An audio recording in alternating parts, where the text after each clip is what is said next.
सहनाववतु सहनौ भुनक्तु सह वीर्यं करवावहै तेजस्विनावधीतमस्तु मा विद्विषावहै। ओम शांति शांति शांति। वैदिक जीवन पद्धति की इस कक्षा में आप सभी का पुनः हार्दिक स्वागत है, अभिनंदन है। ऋग्वेद के 7वें मंडल का हम स्वाध्याय कर रहे हैं और एक एक मंत्र जो हमारे लिए अत्यंत कल्याणकारी है, इस संसार के लिए कल्याणकारी है। इस प्रकार से यदि हम संपन्नता से व्यवस्थित मर्यादित जीवन जी करके अपने राष्ट्र का, अपने समाज का कल्याण करना चाहते हैं तो यह परम आवश्यक है कि हम प्रभु की जो कल्याणी वेदवाणी है उसको आत्मसात करें, उसको अपने जीवन और इस जगत की भलाई के लिए सदा सर्वदा सर्वत्र ऐसा व्यवहार करें जिससे कभी भी हमारा अकल्याण न हो, कभी इस राष्ट्र का अकल्याण न हो। हम राष्ट्र के समृद्ध, धनी और यशस्वी बने, हमारा सब प्रकार से उन्नत जीवन हो और उन्नत जीवन से ही वास्तव में हमारा यह जीवन सार्थक होगा।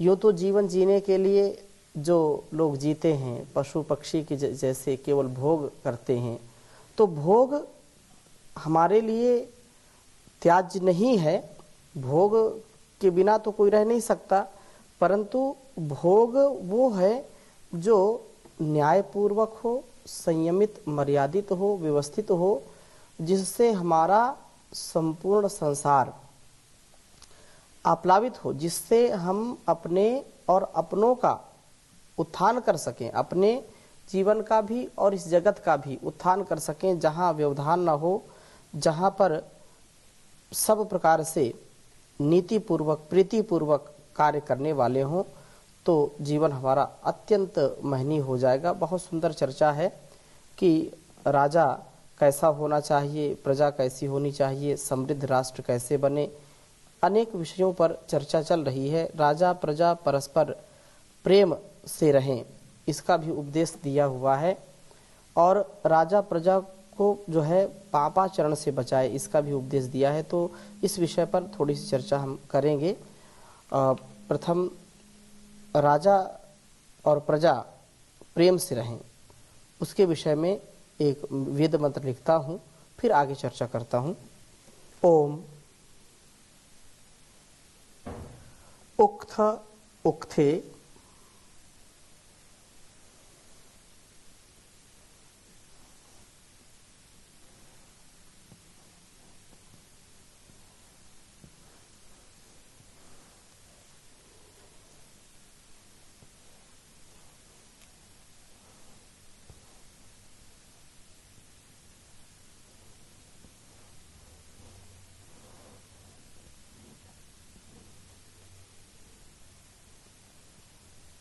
सोम इंद्रम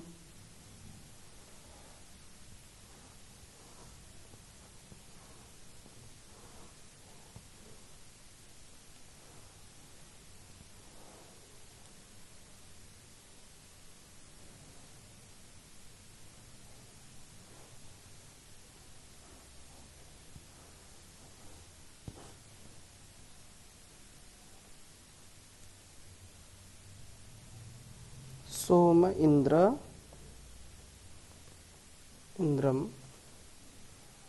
ममाद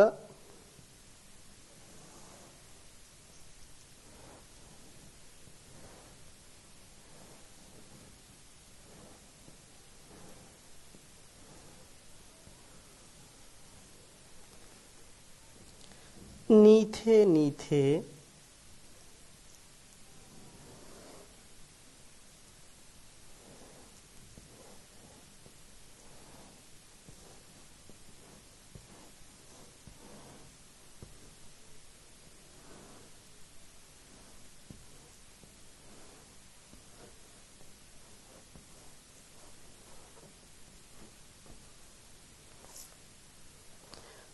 मघवानं सुतासः।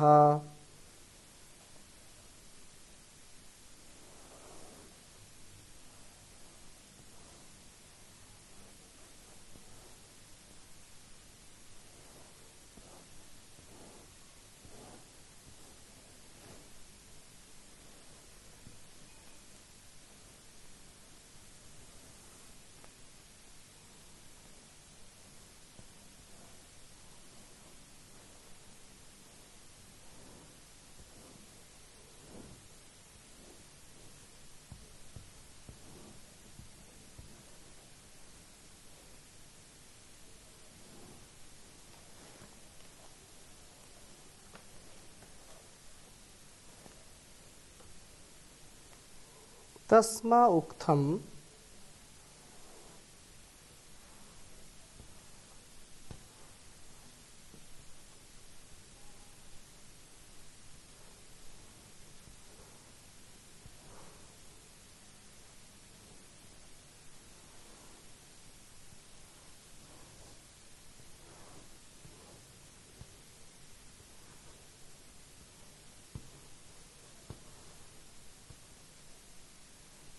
तस्मा उक्थम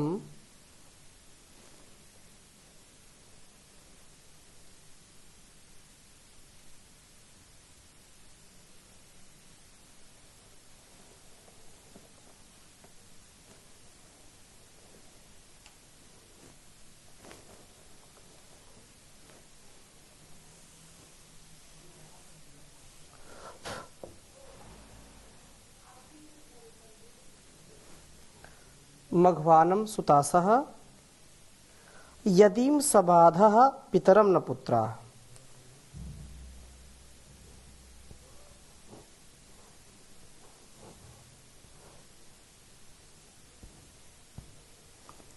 यदीं सबाधः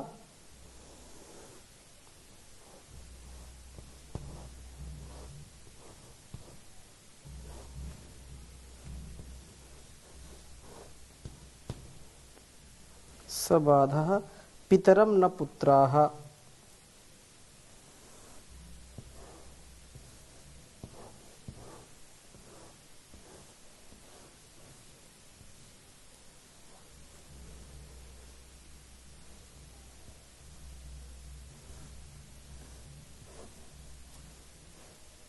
पितरं न पुत्राः।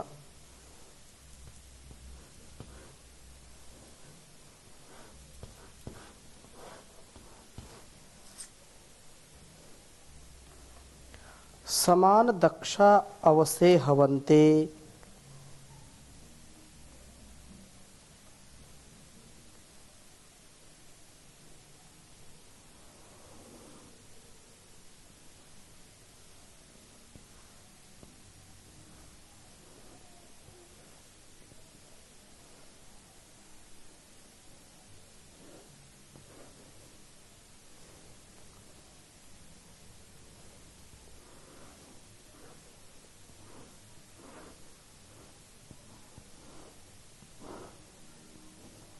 समान दक्षा अवसे हवन्ते।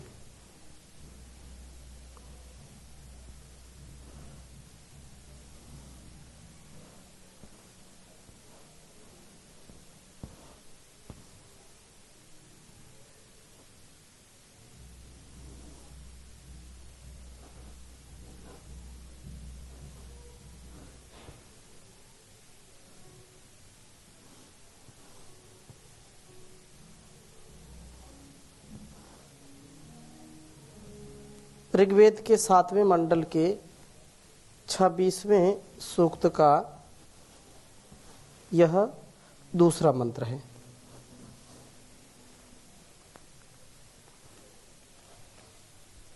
ओम उक्थ उक्थे सोम इंद्रम ममाद नीथे नीथे मघवानं सुतासः यदीं सबाधा पितरं न पुत्राः समान दक्षा अवसे हवन्ते। ओम उक्थे उक्थे सोम इंद्रम ममाद नीथे नीथे मघवानं सुतासः यदीं सबाधः पितरं न पुत्राः समान दक्षा अवसेहवन्ते। बहुत ही सुंदर भाव वेद मंत्र का है। उक्थे उक्थे अर्थात प्रत्येक उत्तम उपदेश योग्य व्यवहार ज्ञान में सोमः शिष्य इंद्रम ममाद आचार्य को हर्ष देने वाला हो। प्रत्येक उत्तम उपदेश योग्य व्यवहार ज्ञान में शिष्य आचार्य को हर्ष देने वाला हो।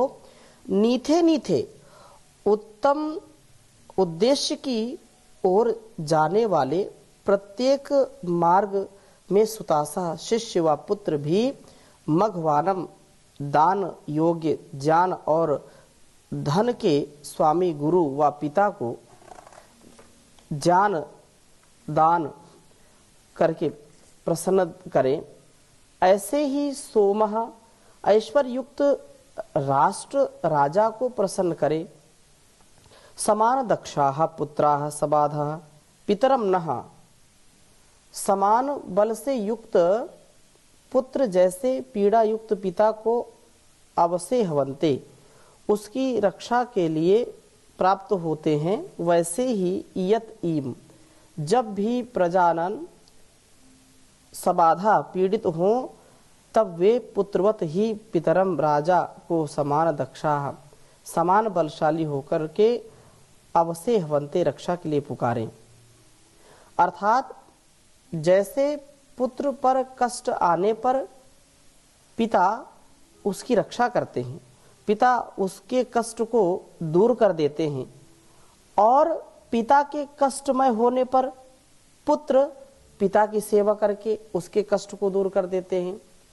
यह परस्परता से युक्त जो संबंध है, जब हम बाल अवस्था में होते हैं, बाल्यकाल में होते हैं, हमारा सामर्थ्य इतना नहीं होता और बड़े भी हो जाते हैं तो भी यदि पिता का सामर्थ्य है, माता का सामर्थ्य है, तो माता पिता अपनी संतानों को कभी भी दुखी नहीं होने देते हैं।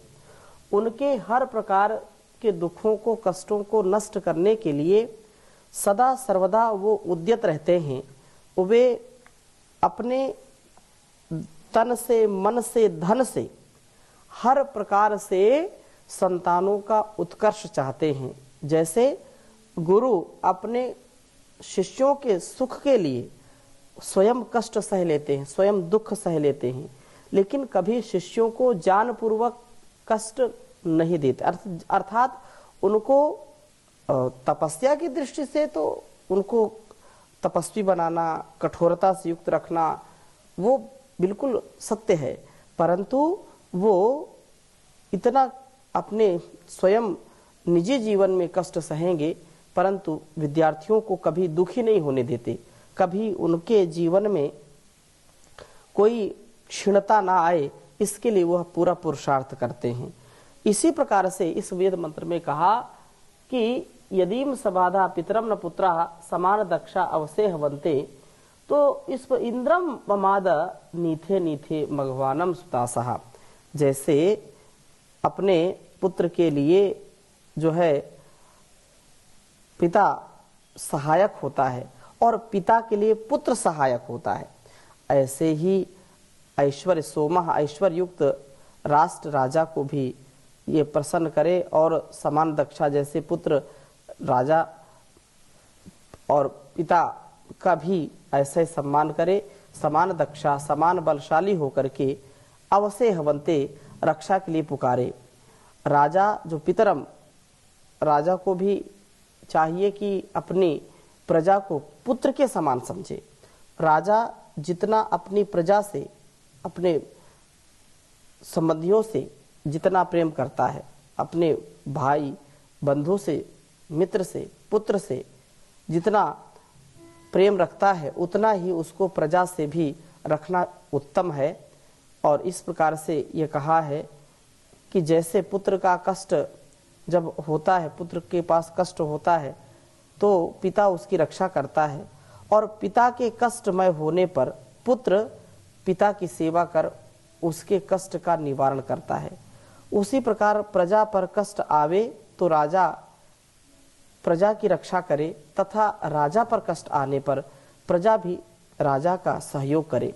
दुर्भाग्य है कि आज की जो परिस्थितियां हैं, जहां पर अलग अलग दृष्टिकोण है लोगों का, वो राष्ट्र के लिए, समाज के लिए, लोगों के लिए कितना कल्याणकारी है, इस पर ध्यान न देकर के केवल एक दूसरे का अपमान करना, एक दूसरे का जो है मान भंग करना, यह आज की जो राजनीति कहें, इसको जो है दुर्नीति कहें, जहां पर जान विहीन कार्य लोग करते हैं, जिससे राष्ट्र के राजा और प्रजा दोनों दुखी होते हैं।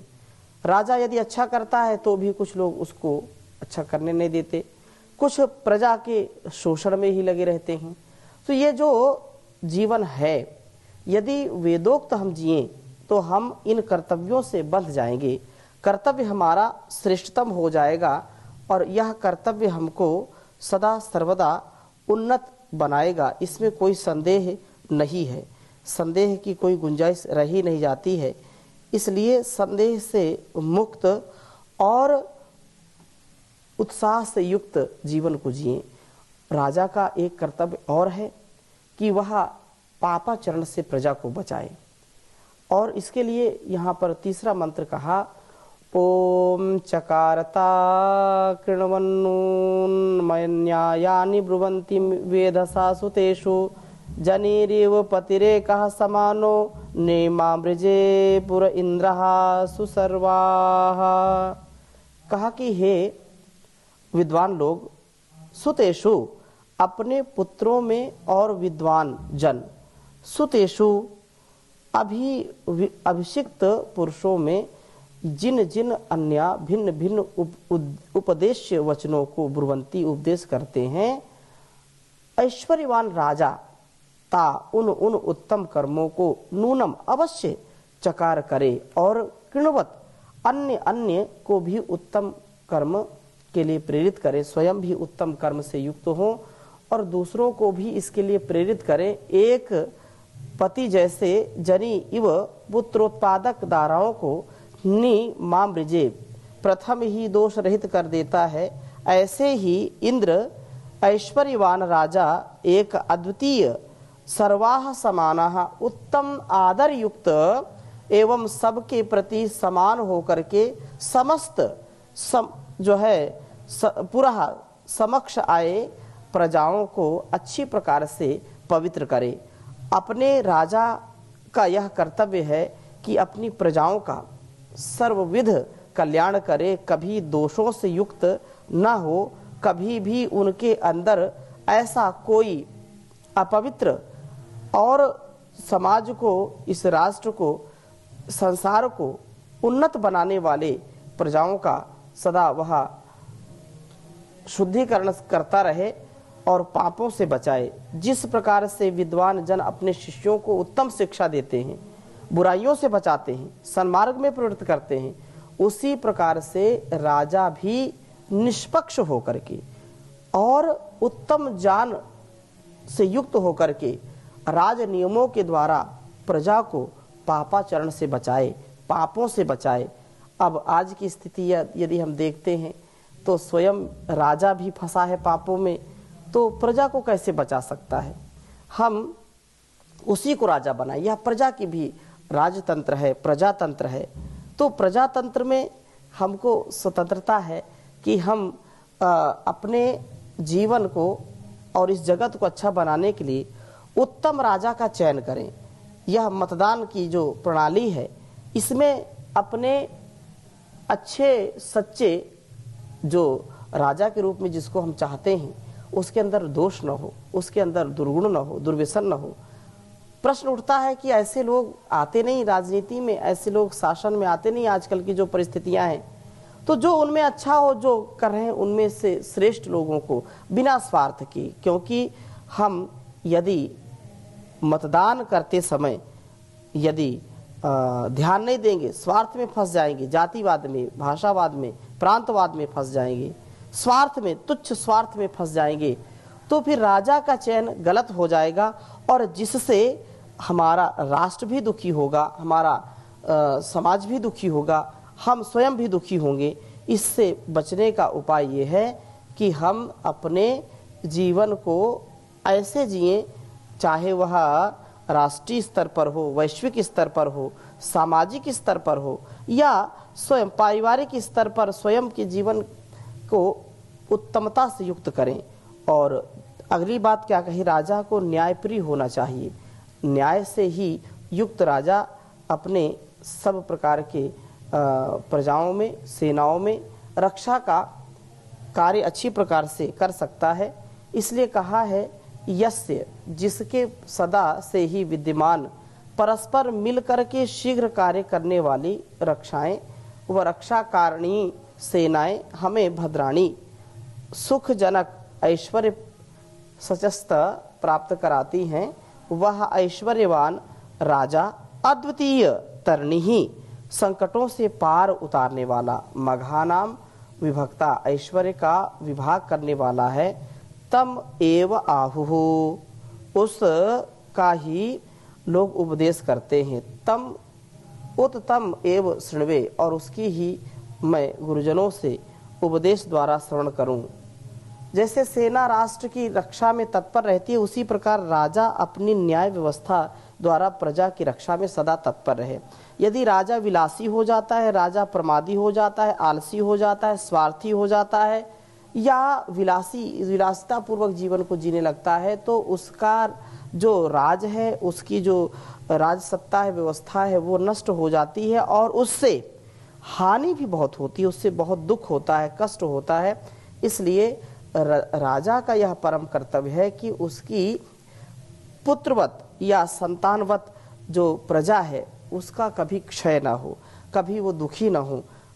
अपने कम से कम कुछ सिद्धांत, कुछ ऐसे विचार, ऐसे कुछ व्यवहार जिससे हम अपने और अपनों का ध्यान रखें, तो प्रजा के लिए बहुत आवश्यक है कि वह सावधानी पूर्वक राजा का चयन करे।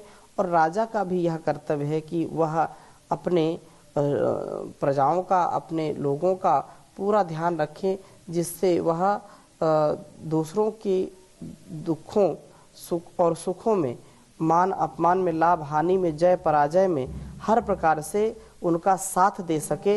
इसलिए इस बात को बहुत सुंदर ढंग से कहा है कि हम अपने जीवन को दूसरों के कल्याण के लिए रखें, और वास्तव में सच्चा इंसान वही है, वही इंसान है, इंसान के जो काम आता है, तड़पता है दुखी को देख कर आंसू बहाता है, तड़पता है दुखी को देख कर आंसू बहाता है, जो खुद गर्जी का बंदा है, उसे क्या चिंता दुखियों की, मुबारक है जो दुनिया के लिए दुनिया में आता है, तड़पता है दुखी को देख कर आंसू बहाता है, किसी के जख्म पर मरहम लगा सकता नहीं जो नर, वह नर इंसानियत के नाम पर धब्बा लगाता है, वही इंसान है, इंसान के जो काम आता है नंगे और भूखे मर रहे इस देश में लाखों, वह क्या धनवान जो दुखड़े नहीं उनके मिटाता है, वही इंसान है, इंसान के जो काम आता है, न माया साथ जाएगी, न भाई बंधु और ये बेटे, धर्म है एक साथी जो अंत में साथ जाता है, वही इंसान है इंसान के जो काम आता है।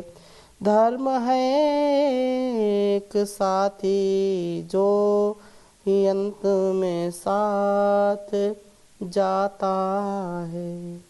ओम शांति शांति शांति।